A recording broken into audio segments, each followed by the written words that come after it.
अरे वो देखो, मानव भैया आ गए। मानव भैया? ये तो वही है ना जो बड़ा आदमी बनने शहर गए थे कई साल पहले। हाँ, चलो चलकर देखते हैं कि ये वापस क्यों आए हैं। जब वो दोनों मानव के पास जाते हैं तो उसकी हालत बहुत ही खराब होती है। अरे मानव भाई, तुम तो शहर बड़े आदमी बनने गए थे ना, फिर आपका ये हाल। अभी ये सब वक्त नहीं है भाई कुछ भी बताने का। हम शहर से 300 किलोमीटर पैदल चलकर आए हैं और हम सब कई दिनों से भूखे हैं। अगर हो सके तो हमें राशन पानी कुछ दिन के लिए उधार दे दो भैया। तुम अपने घर जाओ और आराम करो मानव भाई। और रही खाने की बात, तो मैं गांव के मुखिया को बोल देता हूँ, वो कुछ दिनों का राशन पानी तुम्हारे घर भिजवा देंगे। आपका बहुत बहुत शुक्रिया किशोर भाई। मुखिया उनके घर 1 महीने का राशन पानी भिजवा देता है। सुनिए जी, आखिर कब तक हम इन गांव वालों से छुपा कर रखेंगे कि हम शहर से भागकर क्यों आए हैं? तो हम इन गांव वालों से क्या कहते कि शहर में रहकर हम पर इतना कर्जा हो गया और वो चुका न पाने की वजह से हम गांव वापस आए हैं। फिर तो ये हमें जो राशन पानी मिला है वो भी नहीं मिलता। ये तो आप ठीक कह रहे हैं जी।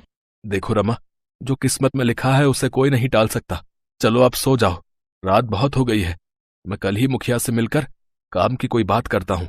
अगले दिन मानव मुखिया से मिलता है और अपने बेरोजगार होने की समस्या बताता है।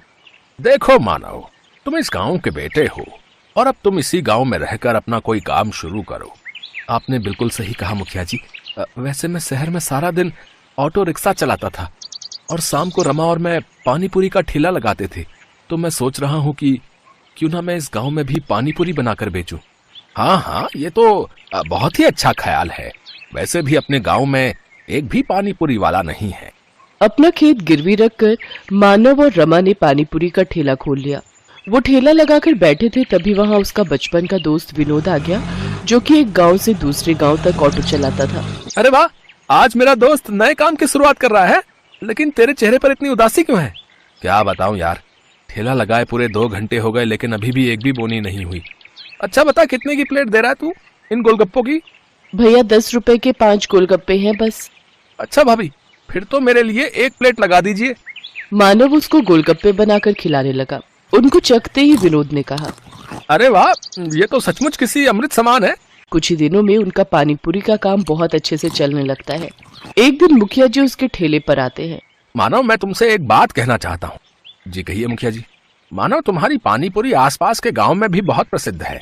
मैं चाहता हूँ कि तुम ढेर सारी पानीपुरी बनाओ और गांव के और आसपास के गांव वालों को भी ये पानीपुरी खिलाओ और आने वाले चुनाव में मेरे नाम का प्रचार करो।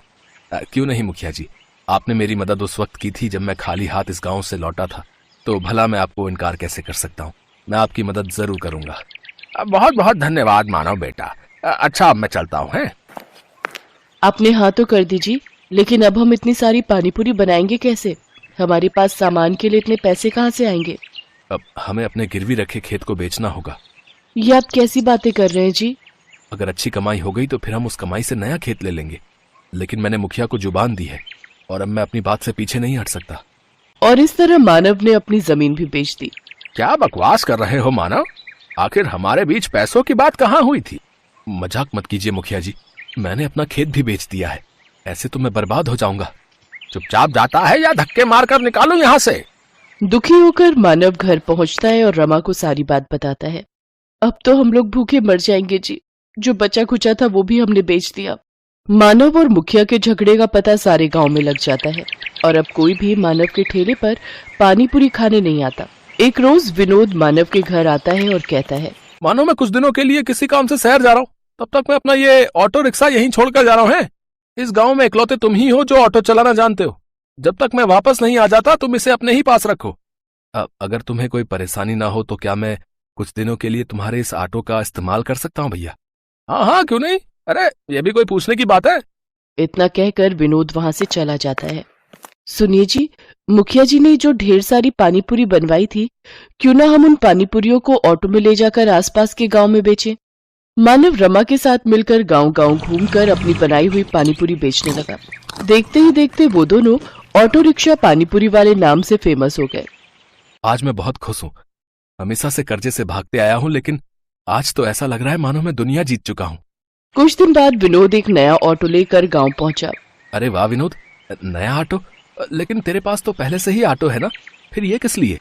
अरे वो ऑटो अब पुराना हो चुका है यार, और मैं उसे बेचने की भी सोच रहा हूँ। मैं अब एक गांव से दूसरे गांव की सवारियां छोड़ने की बजाय गांव से शहर तक की सवारियों को छोड़ूंगा। अगर आप बुरा ना मानो विनोद भाई, तो क्या ये ऑटो हमें बेच सकते हो? अरे ये भी कोई पूछने की बात है? आज से ये ऑटो आपका हुआ है। तेरी बड़ी मेहरबानी मेरे दोस्त। ये ले, ये तेरे ऑटो रिक्शा के पैसे पकड़। रमा और मानव तो ऑटो पाकर बहुत खुश थे। अब वो दोनों सारा दिन एक गांव से दूसरे